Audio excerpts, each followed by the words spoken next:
Debt capacity measures the amount of money that a company can borrow without any financial problems. It reflects a company's ability to borrow.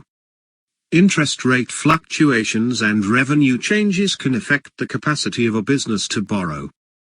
Debt capacity involves the assessment of the amount of debt that the organization can repay in a timely manner without forfeiting its financial viability. To assess their financial capacity, companies compare their debt level with their earnings before interest, taxes, depreciation and amortization, known as EBITDA. The capacity of a company to borrow can be affected in times of recession and economic slowdown. Here are some points to note. 1. Some established and profitable companies have historically been able to borrow up to about 4 times EBITDA. 2. Lenders often use a debt coverage ratio, DCR, to determine debt capacity. 3. Virtually every bank establishes a minimum debt service coverage ratio for borrowers as part of its loan policy. This is usually 1 to 2 or 1 to 2.5. A company's debt capacity can be calculated as EBITDA divided by interest plus current maturities of long-term debt.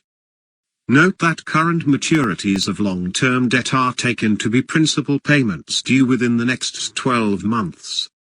Also note that the debt service coverage ratio measures a borrower's ability to earn its debt service. It does not address how much cash is actually available to service debt. Companies take different approaches to increase their financing capacity. One of this is to lower the debt-to-equity ratio and increase the amount of retained earnings.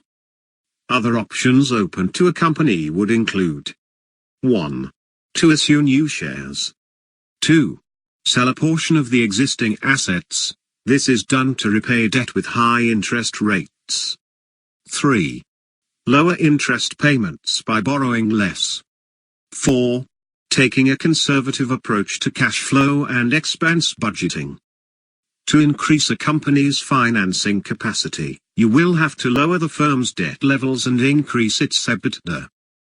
Let us now look at an example of financing capacity.